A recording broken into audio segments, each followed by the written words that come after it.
राम कहो जय जय राम, जय जय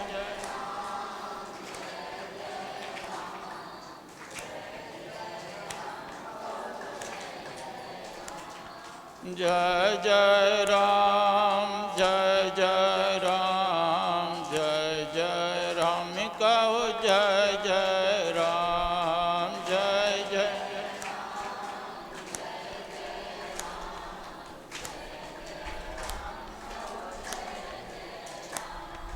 जयति जयति जय राम, हो राम राम जयति।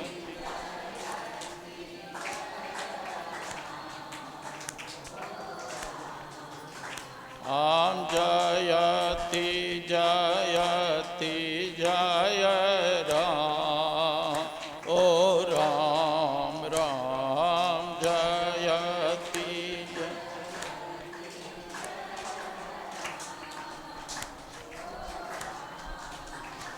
बोलिए प्रेम से श्री सद्गुरु गुरु महाराज की असीम कृपा से हम लोग संत मत सत्संग में बैठे हुए हैं। संत मत सत्संग के द्वारा एक ईश्वर भक्ति का प्रचार प्रसार किया जाता है। आज आप लोगों को पता ही है कि सूर्य ग्रहण लगने वाले हैं। 2:30 बजे से मतलब प्रारंभ हो गया। ये सूर्य ग्रहण जब सूर्य के सामने राहु आ जाता है ना, उसके सामने में तो कहते हैं सूर्य ग्रहण। और चंद्रमा के सामने आ जाता है तो उसको चंद्र ग्रहण। सूर्य और चंद्रमा के पीछे कब से लगा है ये राहु? आप लोगों को पता होगा। देवता और दानव मिलकर के समुद्र का मंथन कर रहे हैं। समुद्र के मंथन करने पर 14 रत्न निकला। कितना रत्न निकला? लक्ष्मी, कौस्तुभ, पारिजातक, सुरा, धनवंतरी, चंद्रमा, धेनु, काम, दुघा, सुरेश्वर, गजो, रंभादि देवंगना, अश्वसप्तमुखम विषम हरिधनो शंखो मृतम चाबुधे, रत्नानिति चतुर्दश प्रतिदिनम कुर्वन्तु नो मंगलम। कहते हैं जो 14 रत्न का प्रतिदिन स्मरण करते हैं उसके घर में मंगल होता है। मंगल मतलब कल्याण होता है। तो समुद्र से लक्ष्मी जी प्रकट हुई। वो भगवान विष्णु के गले में माला डाल दिए। इसलिए कल लक्ष्मी पूजा भी आज भी कितना मनाते हैं। तो कहते हैं लक्ष्मी जी प्रकट हुई समुद्र से। लक्ष्मी कौस्तुभ मणि, और कौस्तुभ मणि जो भगवान विष्णु अपने गले में धारण करते हैं उन्होंने स्वीकार किया। लक्ष्मी कौस्तुभ पारिजातक। पारिजातक मतलब कल्प वृक्ष। वो कल्प वृक्ष स्वर्ग चले गए। लक्ष्मी कौस्तुभ पारिजातक असुरा। असुरा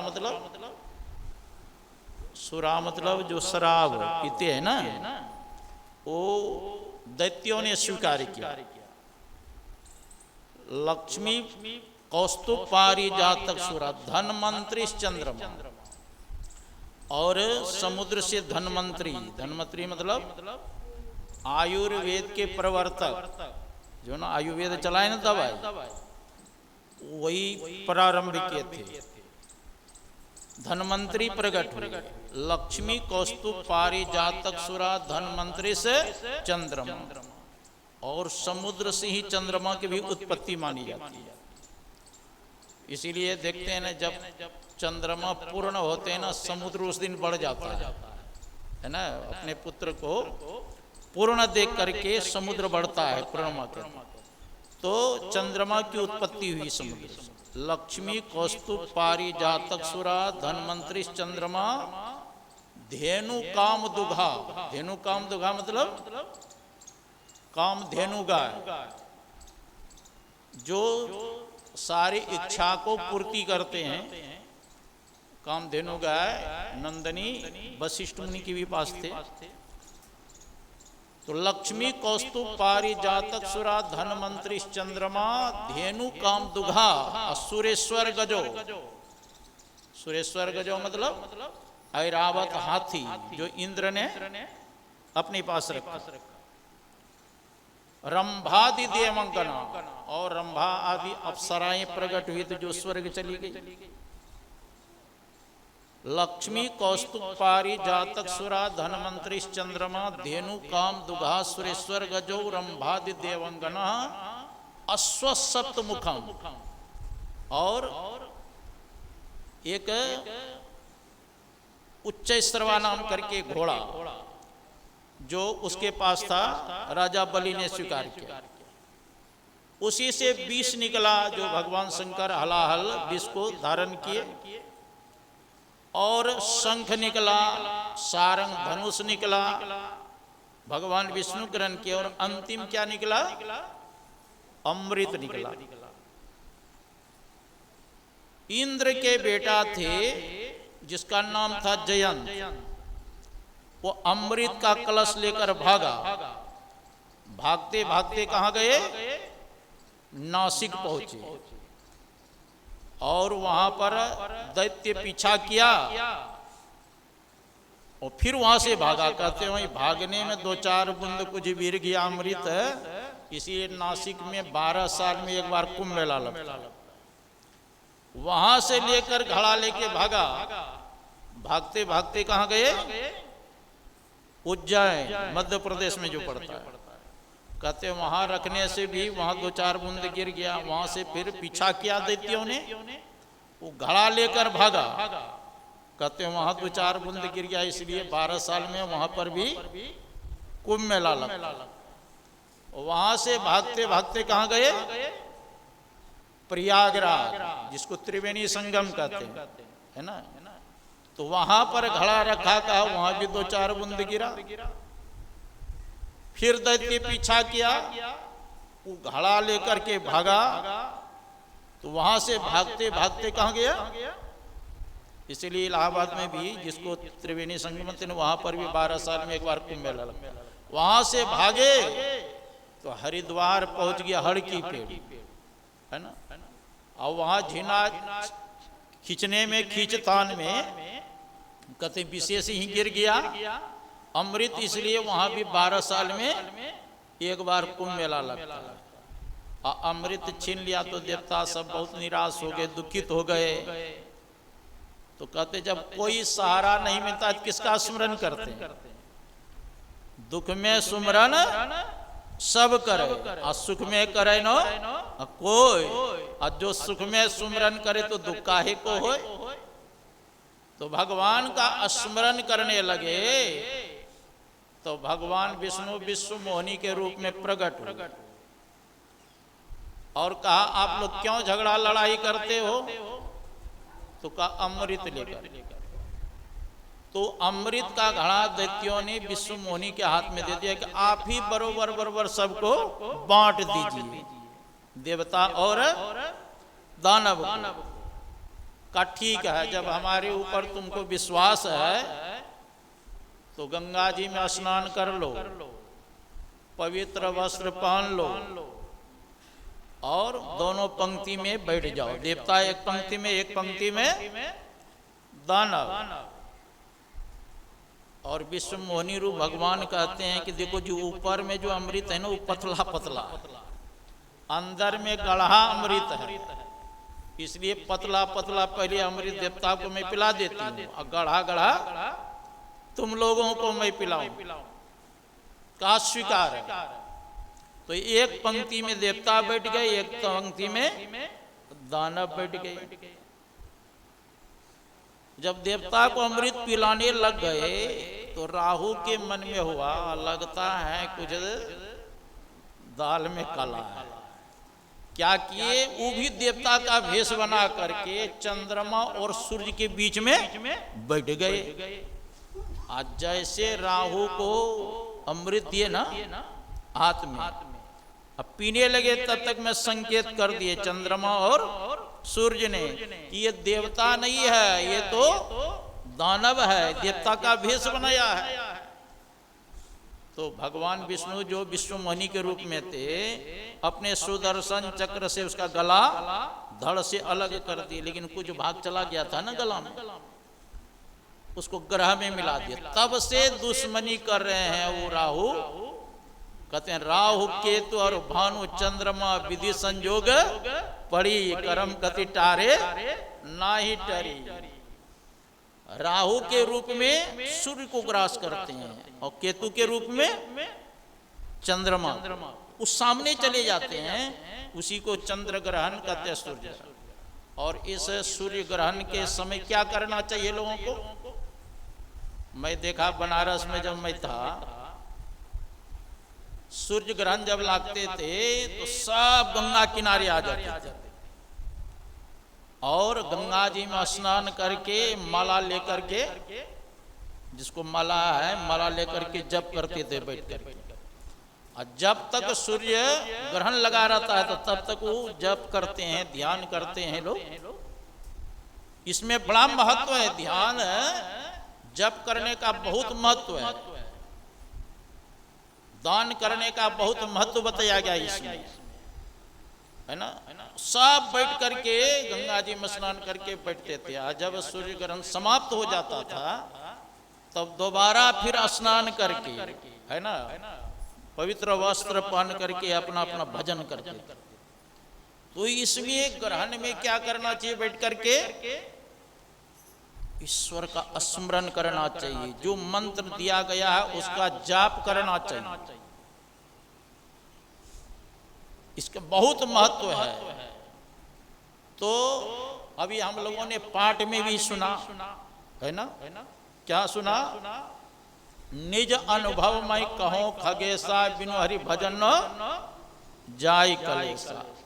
मैं अपना अनुभव कहता हूं कि जब तक ईश्वर की भक्ति नहीं करेंगे तब तक जीव का कलेश मिटने वाला नहीं है।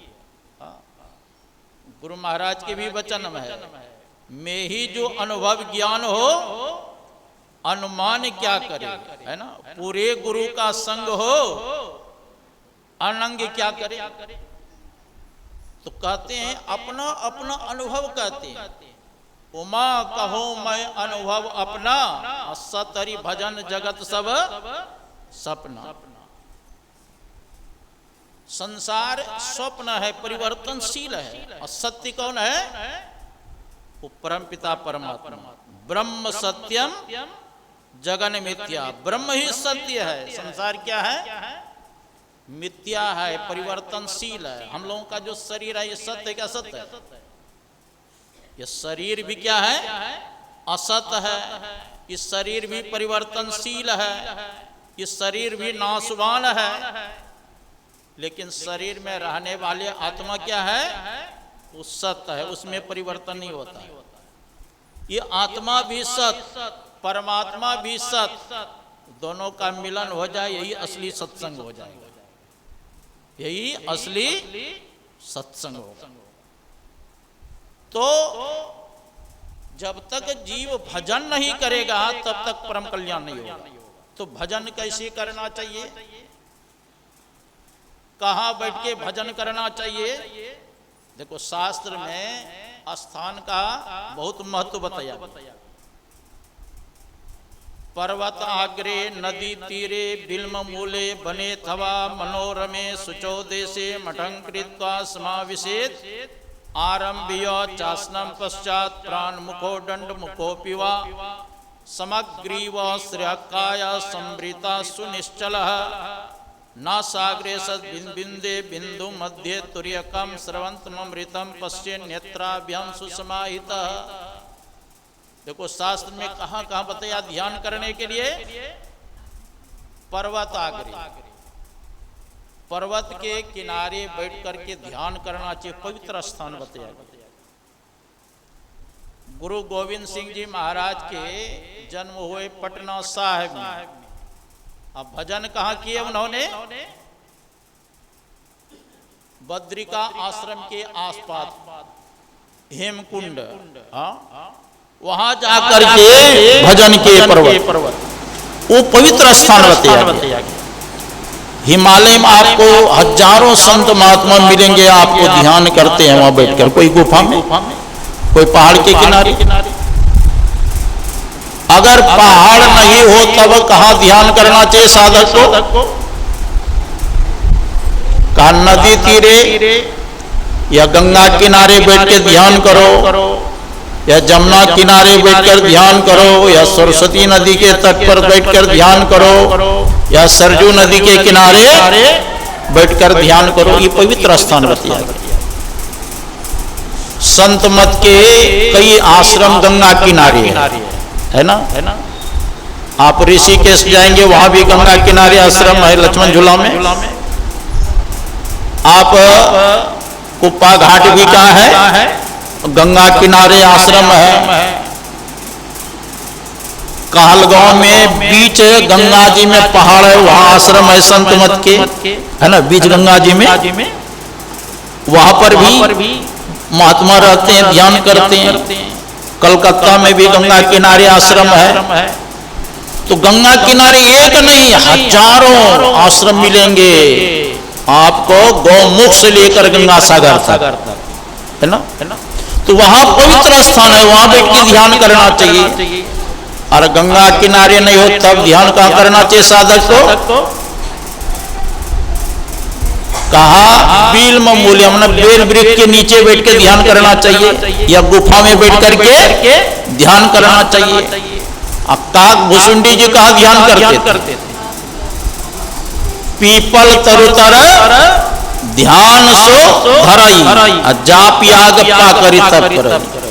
पीपल वृक्ष के नीचे बैठ करके ध्यान करते थे, या पाकड़ वृक्ष के पास बैठ के जप रूपी यज्ञ करते।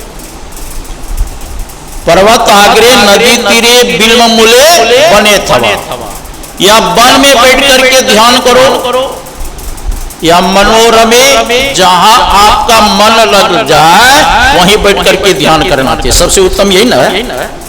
लेकिन सुचो देशी पवित्र स्थान होना चाहिए। अब पवित्र स्थान में क्या करें? मठं कृत्वा समाविशेत, मठ बना के, झोपड़ी बना के वहां बैठ के ध्यान करना चाहिए। ये देखो, ये स्थान का विशेषता हो। और एकांत हो गया जगह, तब क्या करना चाहिए वहां पर?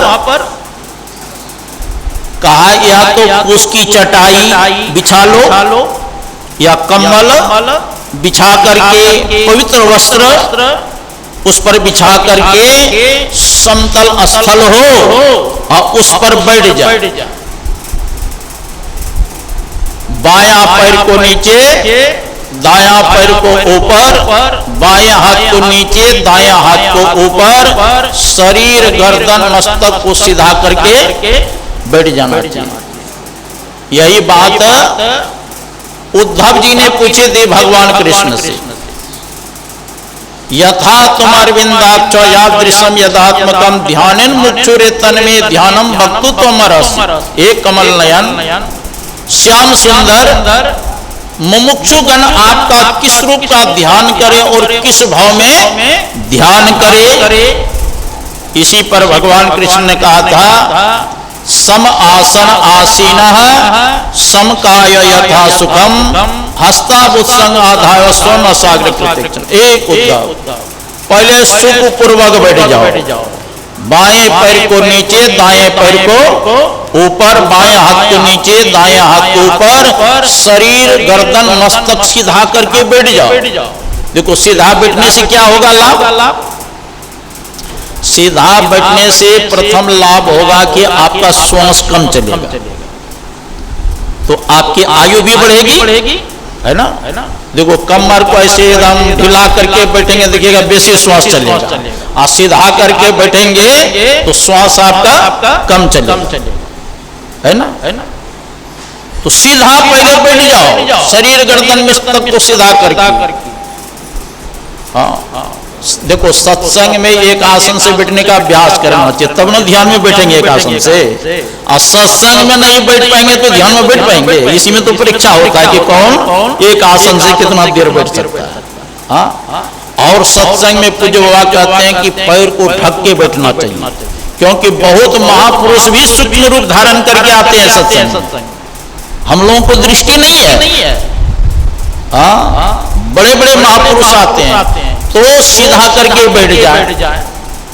अब बैठ के क्या करें? अगर युक्ति मालूम नहीं तो बैठ के क्या करो? हाँ, कहते हैं गुरु महाराज बैठ के क्या करो? अति पावन गुरु मंत्र मन ही मन जाप जाप। अत्यंत पवित्र गुरु मंत्र का जप करो। गुरु महाराज 3 प्रकार के जप बताए। वाचिक जप, बोल बोल करके, और मन नहीं लगे ना तो बोल बोल करके एकांत में करो। इस जैसे राम राम कहते, कृष्ण कृष्ण कहते हैं, वाहे गुरु बोल बोल करके जो क्या जाता है उसको वाचिक जप कहते हैं। और उपांशु जप किसको कहते हैं?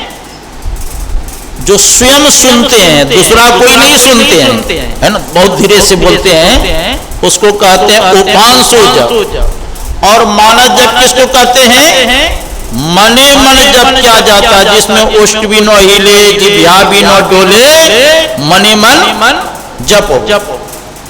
कोई बिरला यही विधि नाम कहे, मंत्र अमोल नाम दुई अक्षर, बिनु रसना रट लागी रहे।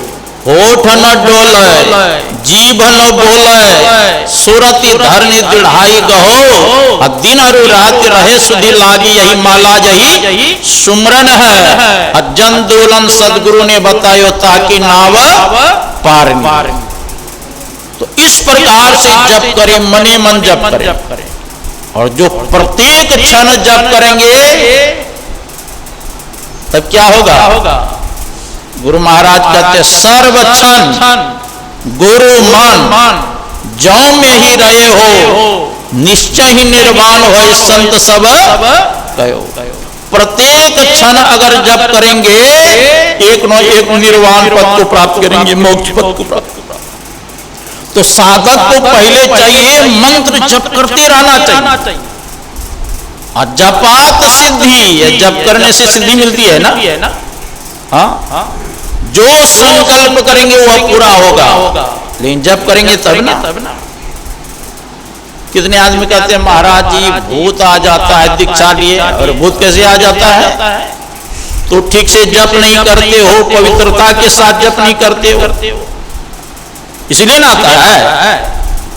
आप निरंतर जप करते रहेंगे, श्मशान घाट में भी बैठे रहेंगे तो आपके सामने भूत नहीं आएगा। एक अपने गुरु भाई अभी बनारस में पढ़ते हैं, कुछ दिन साई स्वामी जी महाराज की सेवा में रहते थे, फूल बाबा नाम है, अभी शंकरानंद नाम रखा गया। वो कहे पहले मैं तांत्रिक के पुस्तक रखा, लेकिन दीक्षा ले लिया था, घर में ही थे। तो एक तांत्रिक ने देखा ये विद्यार्थी के पास तांत्रिक पुस्तक है, कुछ सीखना चाहता है, कहा चलो मैं श्मशान घाट में तुमको सिद्धि कराऊंगा। कहा चलिए, विद्यार्थी जीवन में थे। श्मशान घाट ले गए, कहा एक मुर्दा को खड़ा है ना, कब्र से उखाड़ करके उसको स्नान कराया, इत्र छिटा उसके ऊपर, और उसके ऊपर कहा बैठो, डरना नहीं, तुम्हारे पास कोई आएगा। तो कहा ठीक है, और उसी के ऊपर बैठ करके जो बताया था जब कर रहे हो गया भोर। कहा कोई आया? कोई नहीं आया। तो मंत्रिया सब सिद्ध करके रखते हैं ना, कहा क्यों नहीं गया उनके पास? कहा मैं गया, लेकिन लगता था उसके समीप सटेंगे तो जल के भस्म हो जाए। तो उससे पूछा कि और कहीं से दीक्षा लिए हो? कहा महर्षि में आश्रम कुप्पा घाट है, मैं जाके महर्षि संत प्रमाण जी महाराज से मैं दीक्षा लिया। कब पहले क्यों नहीं बताया? तो दीक्षा ले लिए हैं, जो मंत्र जपे हो तुम्हारा अंतःकरण पवित्र हो गया, इसीलिए भूत नहीं गया तुम्हारे पास। गया तो था लेकिन तुम्हारे पास नहीं गया, लगा के जाएंगे तो जल के भस्म हो जाएंगे। अगर सिद्धि करना हो तो आपको शराब पीना पड़ेगा, है ना। अशुद्ध करेंगे तब सिद्ध होगा, कल के हम नहीं करेंगे। तो देखो जो जप करते हैं उसका स्मशान घाट में मुर्दा के ऊपर भी बैठने पर गया। तो कैसे देखो, भूत प्रेत तब आता है जब आपका अशुद्ध शरीर रहता है, वस्त्र अशुद्ध रहता है, मन आपका अशुद्ध है, तब आपके पास जाए। जब आपका मन पवित्र है, शरीर पवित्र है, वस्त्र पवित्र है, तो तब भूत पिशाच निकट नहीं जाएगा, है ना। भूत पिशाच उसके निकट नहीं जाएगा। एक सिपाही थी, उसको एक उनके पास चुड़ैल आता रात में, और चुड़ैल ने कहा किसी को बताया तो तुमको जान से मार दूंगा, है ना। चुड़ैल कहती है तुमको जान से मार डालूंगा। तो डर से किसी से नहीं बताया, और धीरे धीरे जो है ना वो सिपाही दुबले होने लगे, कमजोर होने लगे। संजोग से एक दिन गया दुकान, कुछ दुकान में पुरिया में दिया बंद करके, वो पुरिया जो है उसके जेब में रह गया। और रात में आया चुड़ैल, कहते जेब में क्या है? कहा क्या बात? कहा उसको निकाल के फेंको तब मैं जाऊं। तो इनके मन में संदेह हुआ, लगता है कुछ करामत है ना सिपाही के मन में। कहा नहीं हम नहीं फेंकेंगे, आप ऐसे आ जाओ। कहा नहीं फेंको तब मैं जाऊं। बहुत गिड़गिड़ाई, अंत में वो चली गई। और जब देखा बाद में कि क्या रखा है पुरिया में, तो पुरिया में देखा कि गीता का पन्ना था, है ना। अब देखो गीता का श्लोक लिखा था, पन्ना था, सिर्फ जेब में था, चुड़ैल नहीं आई। अब तब क्या दिन में वो गीता को खरीद के अपने पास में रखने लग गया। अब तब से चुड़ैल उड़ेल कुछ नहीं आता। तो जप निरंतर करो, जपात सिद्धि। गोरखनाथ जी महाराज कहते हैं 600 सहस 2100 जाप अनहद उपजे आपे आप। 24 घंटा में 21,600 श्वास चलता है। अगर प्रत्येक श्वास में अगर जप करेंगे तब क्या होगा? का अनहद उपजे आपे आप, आपकी अनुभूति होगी आपके अंदर। तो साधक को चाहिए चलते फिरते खाते पीते अहिर्निश जप करते रहना चाहिए। मंत्र महामणि विषय ब्याल के, मिटत कठिन को अंक भाल के। मंत्र क्या है? जो जप कर रहे हैं हम लोगों को, जो गुरु महाराज बताए हैं, वो महामणि है। क्या है वो? महामणि। और संसार के जो 5 विषय है, रूप रस गंध स्पर्श और शब्द, क्या है? ये महाविष है, विष। आप विष को पिएंगे मरेंगे कि बचेंगे? अरे सर्प अगर डस ले तो विष चढ़ेगा कि नहीं चढ़ेगा? हाँ। और महामणि अगर मिल जाए तब वो विष को उतार डालेंगे। तो परमात्मा का नाम क्या है? महामणि है। और संसार के विषय क्या है? वो विष है। मंत्र महामणि विषय ब्याल के, मिटत कठिन को अंक भाल के। जो आपके अंक में, कपाड़ में जो रेखा को अंक लिख दिया है ना, कष्ट जो दायक है रेखा, उसको भी मिटाने वाला है ना। संकट ते हनुमान छुड़ावे, कब? हनुमान जी संकट से कब छुड़ाएंगे? मन क्रम वचन ध्यान जो लावे। मन से, वचन से, कर्म से जो जप ध्यान करेंगे उसी का न संकट दूर होगा। एक हनुमान जी के भक्त है ना, गाड़ी बल चलाते थे। हनुमान जी का जो भक्त थे ना, उसका गाड़ी का पहिया कीचड़ में फंस गया। आओ क्या हनुमान जी के भक्त गाड़ी से उतर करके हाथ जोड़ के कहते हैं, हे हनुमान जी, इस संकट से हमको छुड़ा लीजिए।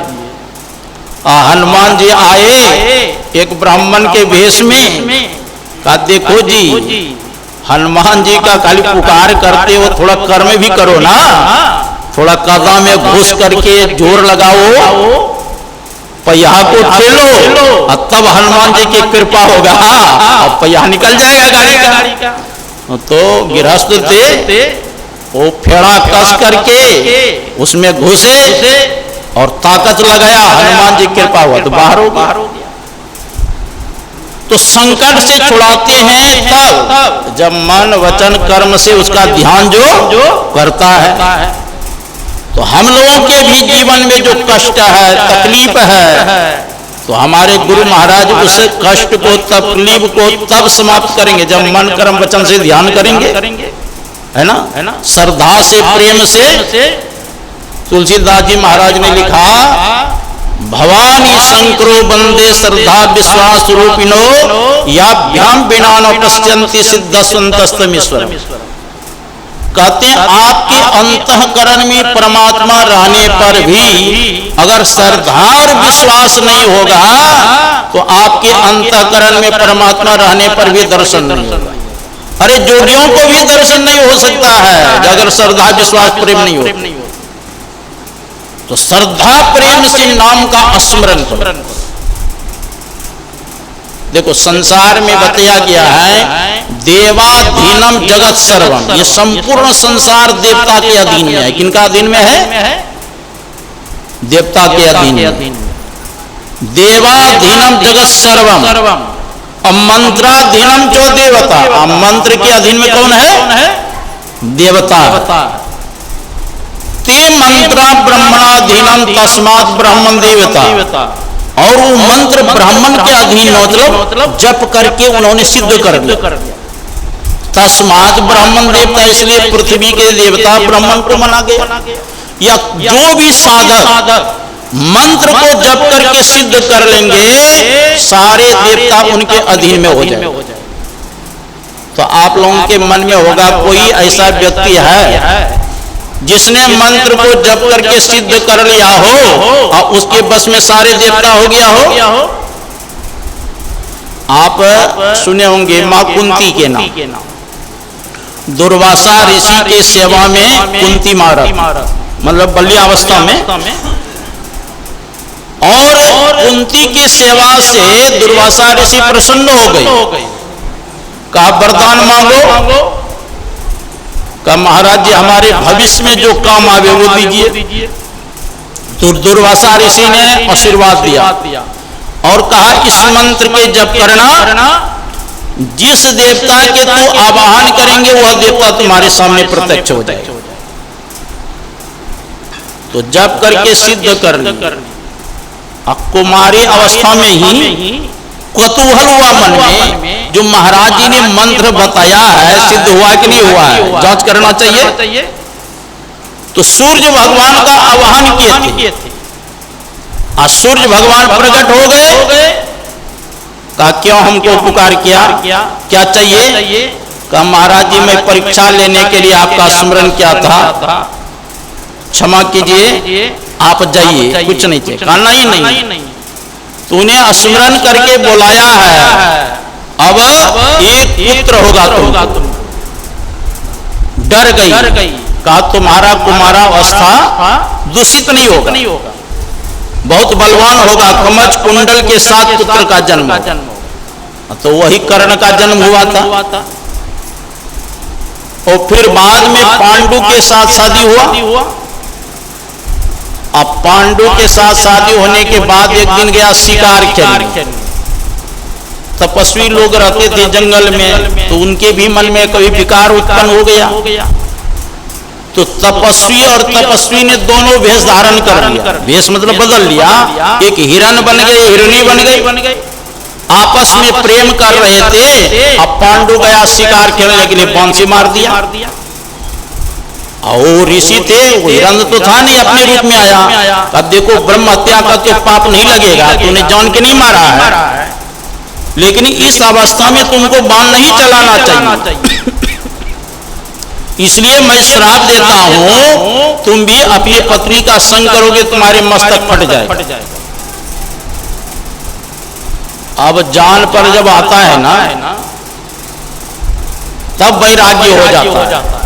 तब घर का मोह माया त्याग करके जंगल चले गए तपस्या कर, और साथ में लग गई दोनों पत्नी कुंती और माद्री। और ऋषि लोग जंगल में यज्ञ कर रहा था, किस लिए? स्वर्ग जाने के। तो पांडु कहते हैं मैं भी स्वर्ग जाऊंगा। कहा नहीं, आप स्वर्ग के अधिकारी नहीं है। कहा क्यों? कहा जो घर गृहस्था में मतलब गृहस्थाश्रम में प्रवेश करते जिनको संतान नहीं है वह स्वर्ग के अधिकारी नहीं होते। तो पांडु बड़ा दुखित रहने लगे।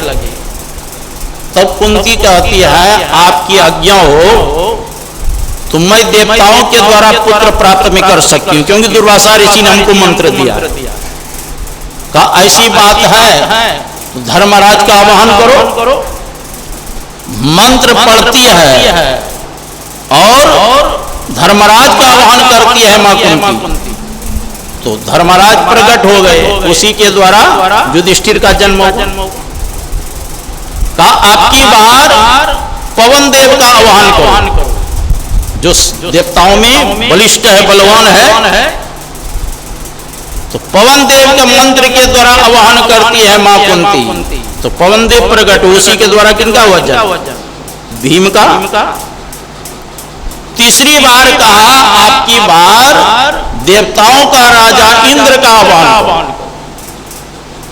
तो मंत्र के द्वारा कुंती मां आवाहन करती है किनका? इंद्र जी का। इंद्र जी प्रकट हुए, उसी के द्वारा अर्जुन का जन्म।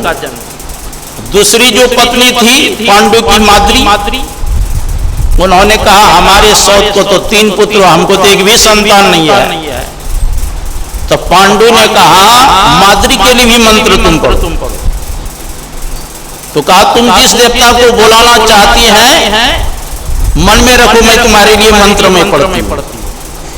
तो माद्री के मनवाई एक ही बार मेरे लिए मंत्र पढ़ेगी, दोबारा तो पढ़ेगी नहीं। इसलिए वह 2 देवता के इकट्ठे मन में रखती है माद्री, और उसके लिए वह मंत्र पढ़ती है कुंती। तो दोनों अश्विनी कुमार प्रकट हुए, उन्हीं के द्वारा नकुल और सहदेव का जन्म। मेरा कहने का मतलब है कि मंत्र में कितनी शक्ति है। जिस देवता का आवाहन किए आगे एक नहीं आगे। इसलिए तुलसीदास जी महाराज लिखते हैं मंत्र परम लघु जासु बस विधि हरि हर सुर सर्व महामत गजराज कहां बसकर अंकुश कर। मंत्र कैसा होना चाहिए? मंत्र परम लघु, परम विशेषण है, लघु मन छोटा। कहते जितना छोटा मंत्र होगा उतना ही प्रभावशाली होगा। मंत्र परम लघु जासु बस, उस मंत्र के बस में कौन है? सुर सर्व 33 करोड़ देवता उनके बस में हो जाते। मंत्र परम लघु जासु बस विधि हरि हर सुर सर्व। विधि मतलब ब्रह्मा जी, हर मतलब भगवान शंकर, और हरि मतलब भगवान विष्णु। असुर सर्व सब देवता आपके बस में हो जाएंगे मंत्र का जप करेंगे तब। और देखो जी जो मंत्र को सिद्ध कर लेते हैं उनके मुख से जो वाक्य निकलेगा वही सिद्ध हो जाएगा। गुरु महाराज के प्रवचन में सुन रहा था उपाघाट में, एक राजा ने बौद्धिस्ट महात्मा को और शंकराचार्य जी महाराज को दोनों को बोला, और एक घड़ा में सर्प रख लिया ढक करके, मतलब उन दोनों को किसी को मालूम नहीं। कहा जिनका वचन सत्य होगा उनका अनुयायी दूसरे को बनना पड़ेगा। तो पहले बौद्धिस्ट महात्मा से पूछा गया कि बताइए इस घड़ा में क्या है। उसमें वो सभी ध्यान करते। तो ध्यान के द्वारा जान के कहा महाराज इसमें सर्प रखा हुआ। वचन तो हो गया सर, लेकिन अभी दूसरे तरफ को भी तो पूछेंगे। तब शंकराचार्य महाराज से पूछा गया इस घड़ा में क्या है। शंकराचार्य जी महाराज कहते हैं इस घड़ा में सर्प है, लेकिन सोना का सर्प। घड़ा जब खोला गया क्या निकला? सोना का सर्प। लेकिन रखा तो गया था क्या? सर्प रखा गया। तो गुरु महाराज के प्रवचन में है कि जो ध्यान के द्वारा निरंजन ब्रह्म को प्राप्त कर लेता है, उनके मुख से जो वाक्य निकलता है वही सत्य हो जाता है। उनके वाक्य ही समझिए वेद मंत्र हो गया। जो उस निरंजन ब्रह्म का दर्शन कर लेते हैं, वो कहेगा दिन को ही रात हो गया तो रात हो जाए। लड़का को कह देगा ये लड़की है तो जांच करेंगे लड़की निकलेगा, लड़की को कह देगा लड़का तो वही निकल। उनका वाक्य सिद्ध हो जाता है ना? तो पहले साधक को जप करना चाहिए।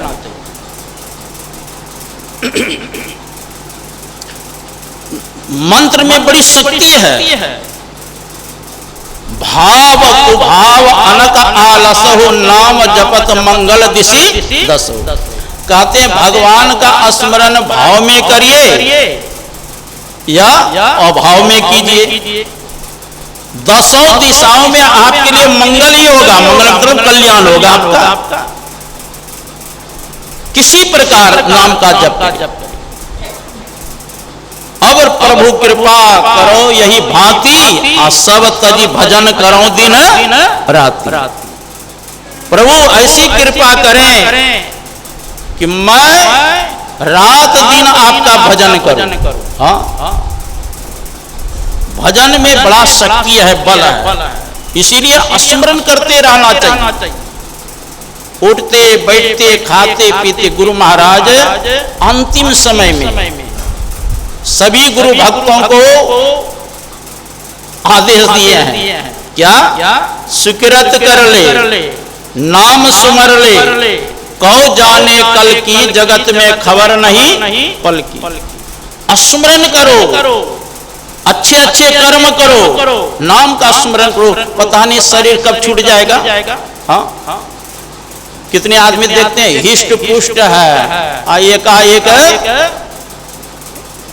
और राम नाम सत्य हो जाते हैं। कितने आदमी जो देखते हैं कि अब जाएगा, कब अब जाएगा, तब जाएगा, वो वर्षों पड़े रहते हैं। जिसके विषय में कल्पना नहीं कि वही पहले चले जाते। शरीर का कोई ठिकाना नहीं। हम लोगों का शरीर कैसा है जानते? जैसे अजगर का मुख में कोई पड़ा हो, घुस जाए अजगर के मुख में। जैसे आप लोग देखे होंगे व्यंग होता है ना, व्यंग देखे हैं जिसको मेढक कहते हैं। सर्प के मुख में चला जाता है। अब फिर भी सर्प के आगे कोई कीड़ा आ जाए तो लपक के उसको खाना चाहता, नहीं खाना चाहता। स्वयं है काल के गाल का। उसी प्रकार हम लोग काल रूपी सर्प के मुख में घुस गए हैं। कब तक सुरक्षित है? जब तक काल रूपी अजगर अपना जबड़ा नहीं सटा लिया। जिस समय अपना मुंह बंद किया उसी समय राम नाम सत्य हो जाए। इसलिए जब तक शरीर में शक्ति है तब तक परमात्मा की भक्ति करो। भर्तृहरि ने कहा यावत् स्वस्थमिदं कलेवर गृहम यावत् दूरे जरा, यावत् चंद्र शक्तिर प्रतिहता यावत् चयुनायुषः, आत्मा श्रेयसिताब्दे विदुषा कार्य प्रयत्नो महान, प्रोदीप्ते भवनेत कुखंडम प्रत्युद्यमा की दृश्य। भर्तृहरि ने कहा जब तक शरीर रूपी काया स्वस्थ है तब तक मानव को चाहिए आत्म कल्याण कर लेना चाहिए। अन्यथा घर में आग लग जाए, अब मनुष्य सोचे कुआं खोद लेंगे और तब आग बुझाएंगे, तब तक घर सुरक्षित रहेगा। अरे जब तक कुआं खोदोगे तब तक घर ही जल करके राख हो जाएगा।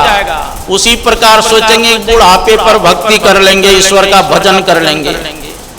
अरे बुढ़ापे पर वह भक्ति कर सकते हैं जो बचपन से करते हुए आर्य अभ्यस्त हो गए। तो लेटे लेटे आप कर सकते हैं परमात्मा का स्मरण, बैठे बैठे चलते चलते। आज जो कोई जीवन में कभी प्रभु का नाम नहीं लिया है अंत में आएगा उसको। हाँ, वो तो माए बाप चिल्लाते रहेगा, है ना। वो भगवान का नाम नहीं लेंगे। मैं गया था मोतिहारी, बनारस में जब पढ़ता था, वहां से गया मैं मोतिहारी जिला है ना, तो एक बूढ़ी माँ रात में चिल्लाती थी, ये जमराज आया, हमारा गला काट रहा है, बचाओ बचाओ। क्योंकि जीवन में कभी अच्छा कर्म नहीं किया तो बुरा बुरा सपना था, है ना, चिल्लाती थी। तो भयंकर अंत में देखो, जीवन भर जो काम किया है, पाप कर्म किया, वही सब दृश्य नहीं आएगा आपके सामने। अच्छा कर्म करेंगे तो अच्छा आएगा। हाँ, तो ये मानव शरीर मिला है किस लिए? ईश्वर भक्ति करने के लिए। इसलिए सारे दैत्य बालकों को बैठा के प्रहलाद जी ने कहा था, कौमारम आचरित प्राज्ञो धर्मान भागवता निहो दुर्लभम मानुषम जन्म तदप्यंधुर्तमर्तम। है दैत्य बालको, बुढ़ापे और जवानी के भरोसे मत रहो, जब से होश हो जाए तब से परमात्मा की भक्ति में लग जाओ, क्योंकि शरीर का कोई ठिकाना नहीं। गुरु नानक देव जी महाराज कहते, नहीं बालक नहीं जौवने नहीं वृद्धि कछु बंध, वह अवसर नहीं जानिए जब आए पड़े जम पर। अरे बालक मरेंगे कि बूढ़े मरेंगे, जब कोई सर्टिफिकेट है? गुरु नानक देव जी महाराज ऐसे सत्संग कर रहे, एक 5 साल का बालक आकर के सवेरे सवेरे सत्संग में बैठ जाता। गुरु नानक देव जी महाराज पूछते हैं, अरे बड़े बुजुर्ग आते हैं, कुछ समझते बुझते हैं, उस सत्संग में आते हैं, तुम क्या समझता बुझता है जो सवेरे सवेरे आ जाते हो सत्संग में? तो बच्चा कहते हैं, बाबा हम कुछ समझते बुझते नहीं है, तो सत्संग में फिर क्यों आते हो? कहा, एक दिन मेरी माताजी भोजन बना रही थी, अब मैं चूल्हा के पास बैठा था, तो मैंने देखा मोटी मोटी जो लकड़ियां थी वो देर से जलती थी, और जो छोटी छोटी लकड़ियां टहनियां थी वो शीघ्र जल जाती थी। तो मेरे मन में ये बड़े बड़े जो बुजुर्ग हैं, ये मोटे मोटे लकड़ी के समान है, हम लोग जो बच्चे हैं ना टहनी के समान है, पता नहीं पहले खत्म हो जाएंगे क्या होंगे। अरे देखने में तो लगते हो बच्चे, ज्ञान है बुढ़े जैसा।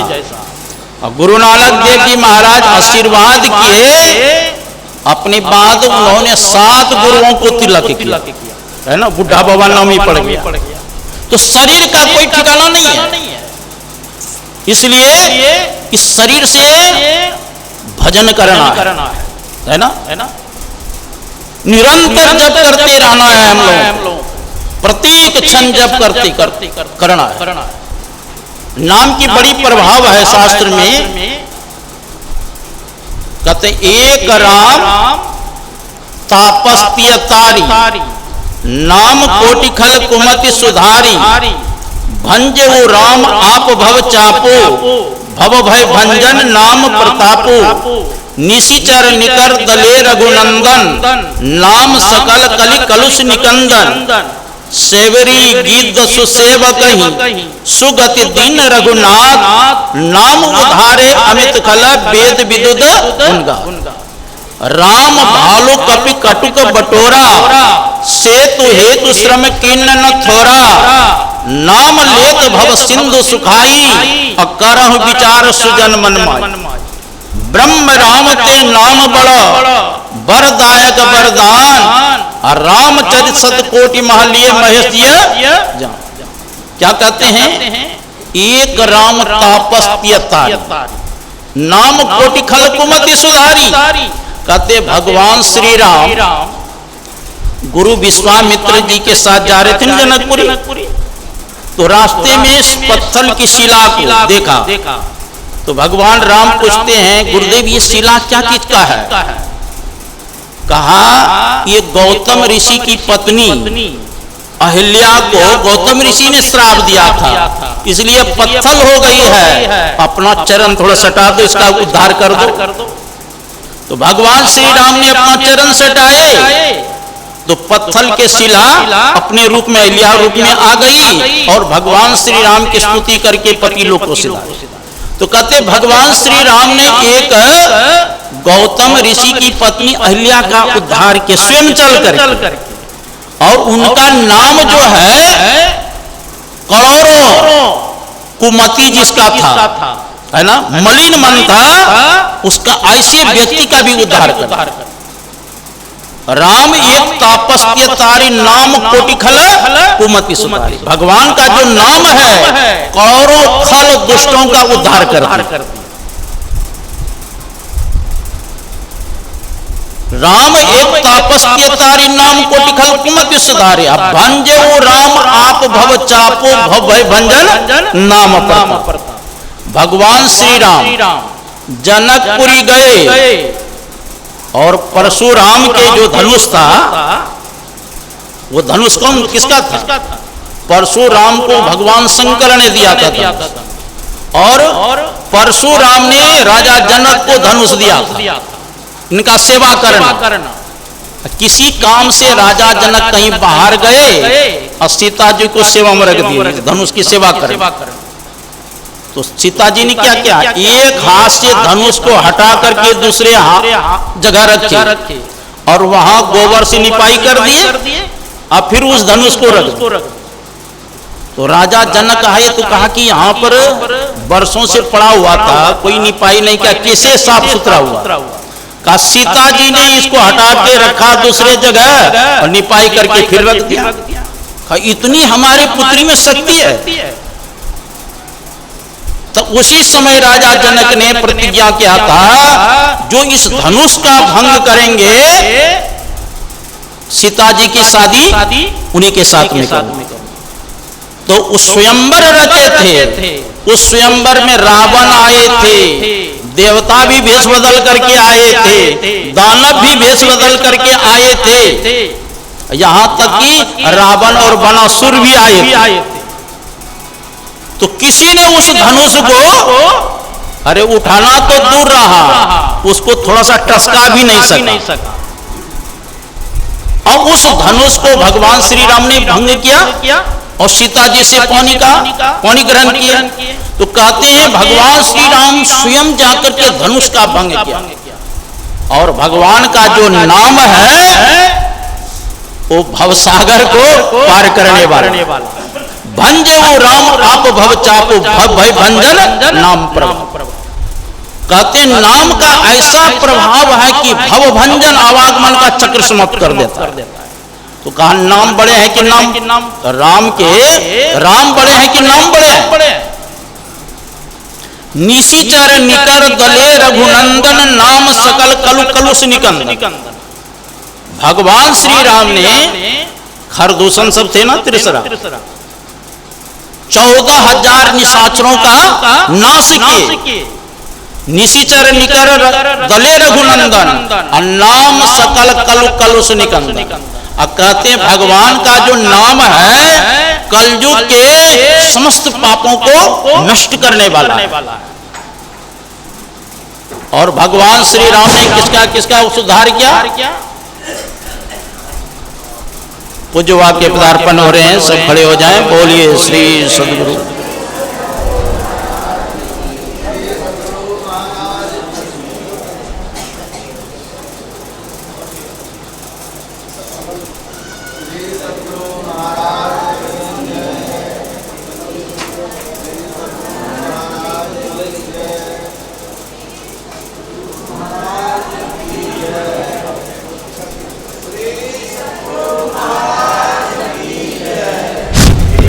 स्वागतम गुरुदेव श्री सद्गुरु महाराज की।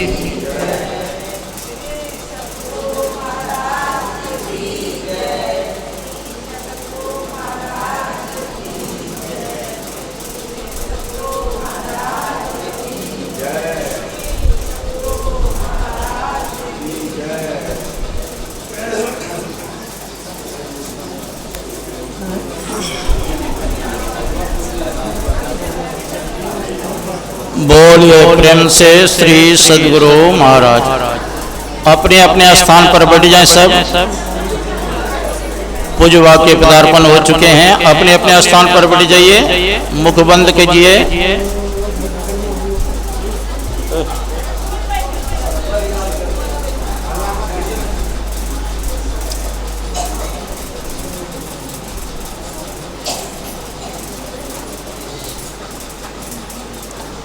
तो हम लोग सुन रहे थे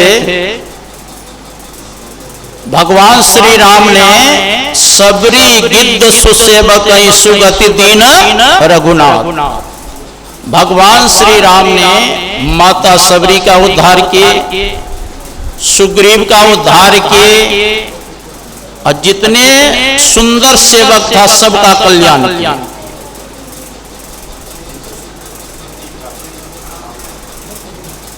बंदर भालू के द्वारा समुद्र पर पुल बंधवाए तो बहुत परिश्रम हुआ कि नहीं हुआ, लेकिन भगवान का स्मरण करने से भक्त भवसागर से पार हो जाता।